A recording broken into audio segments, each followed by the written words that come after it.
for Bloomberg 1130 in New York, but truly for all of you across this nation, this is our interview of the day. I'm not going to mince words. I grew up in a GOP family. It was an oddity from another time and place. And my father would put in front of me Democrats who he felt had soul, including HHH, the gentleman from Washington State, Scoop Jackson. And one day, everybody's going mental about Bella Abzug. And my father says, she has a message. This is the follow-on like no one else in New York, and I would argue in national politics, of the soul of the liberal party of New York City of the time of Jacob Javits. Scott Stringer joins us right now, former New York City Comptroller and a mayoral candidate. There's a primary and there's an election in that. Let's get the primary out of the way right now. New York Times writes it up. The mayor's occupied. The governor's piled into the race. And the line is everyone's invisible. How does Scott Stringer get visible up to the June primary? Wait till the mayor race actually started. You know, you mentioned my cousin Bella Abzug and the mayor's race of 1977 when Ed Koch was barely a blip during that race until 2 weeks to go. And so everyone who thinks these races end in May, they don't. They actually end the end of June.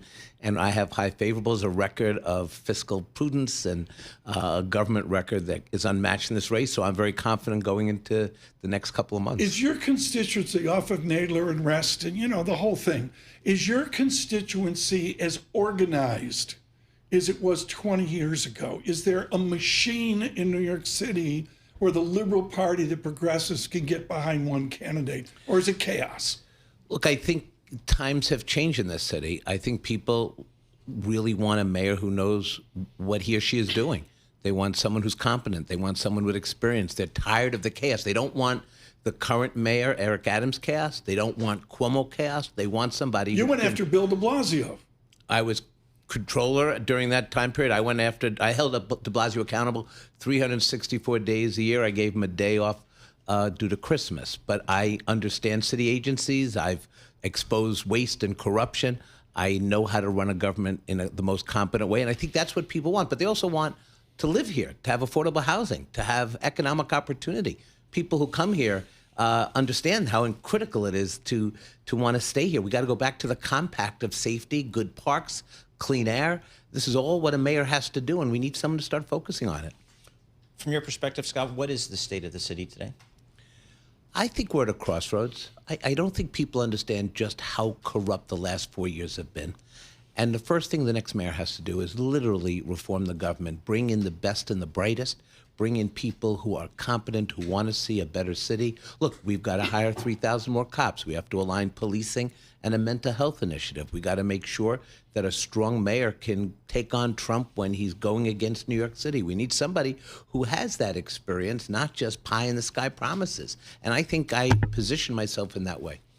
Metropolitan Transit Association, the congestion tax, what's your view there? Look, I think it's working. I think people want to pay a little more to move the city. We have a city government that depends on goods and services, how they get in and out of New York. But look, let's make it clear we have work to do. Congestion pricing helps some, but we have to build out a 5-borough transportation plan, and we have not done that yet. When I was supporting congestion pricing back when Mike Bloomberg was mayor, we always said we would look at Queens and Staten Island and how we can close those transit deserts. So this is just the first step in a long transportation journey for New York City. Should mention that Mr. Bloomberg, of course, of Bloomberg LP, is the founder of this radio station and signs my paycheck, and exactly once a year or whatever. Good morning, Mr.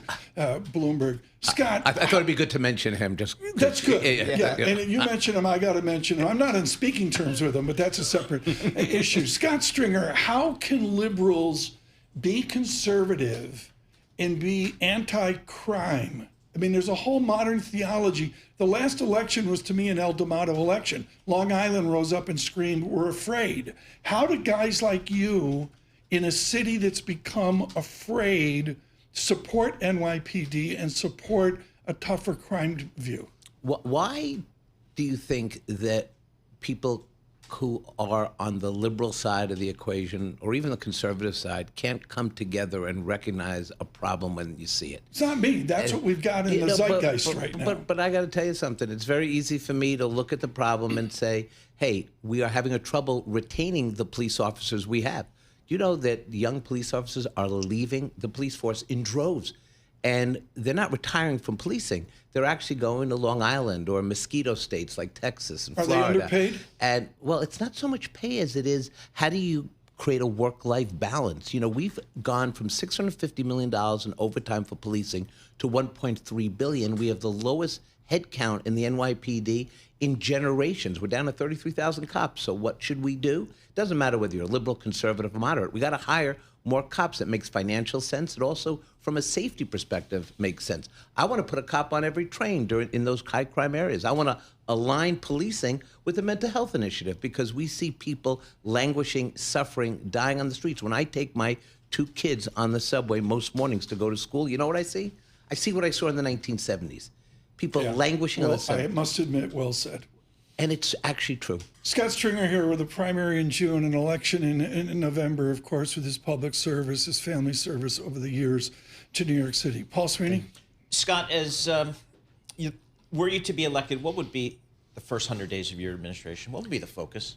We bring in a whole new government. We reform these city agencies. We have a clarion call for people who want to serve this city to come into this government and do the people's business. That's the first step. Second, I want to build the same kind of housing that was built in a different generation called Mitchell-Lama housing, Mitchell-Lama 2.0. I want to take our 1,000 vacant lots in the city and let's put it to work for affordable housing so families can come here, go to our best universities and stay here in a way that's affordable. I want to put 3,000 cops back on the street. Want to make sure we align that program with the mental health initiative. I want to make sure that we have people taking the police test again.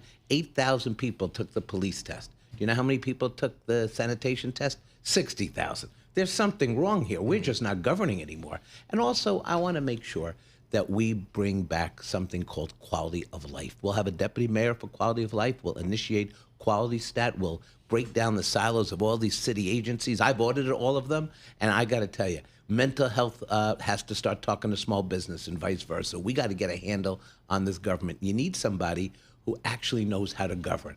And as borough president for 8 years, as controller for 8 years, I know the fiscal situation in the city like the back of my hand.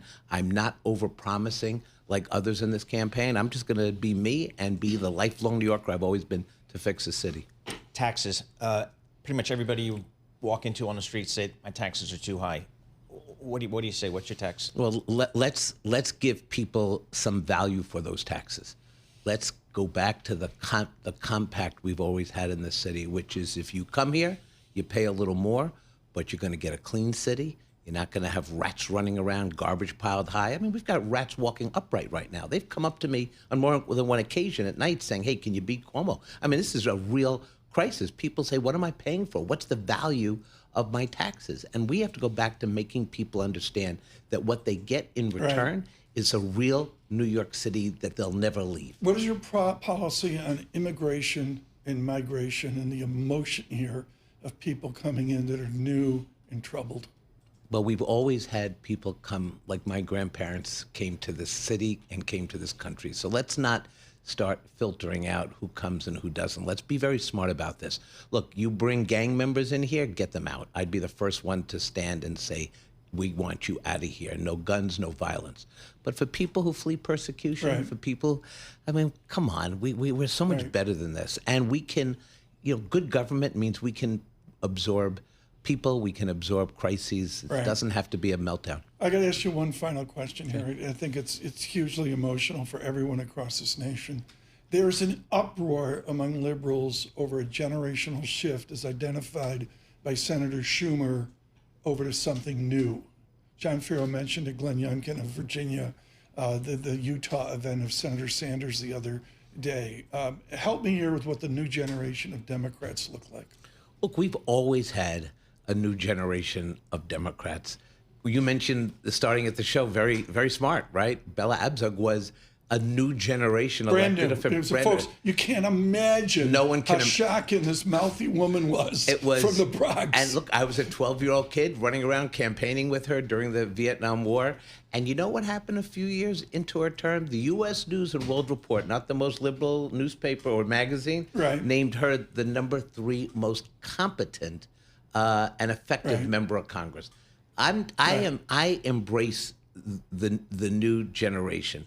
But right now, we need somebody in New York City who represents vision, experience, and competence. Make no mistake, this is a moment where we have to right the ship so that the new generation can come in Right. and do what all generations But have some done. would say you just described Governor Cuomo. I mean, the basic idea is he's been around, his father's iconic.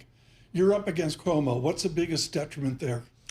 Look, he's chaotic, and he's not pro New York City, and he doesn't like people, and he's running the worst kind of campaign that makes him unelectable in my mind. But no one's going to realize that until June 1st. And I hope to come back on the show as your mayor-elect and talk to you especially about the history of mayoral politics and what went wrong in his campaign. But I am not feeling him. Scott Stringer, thank you so much.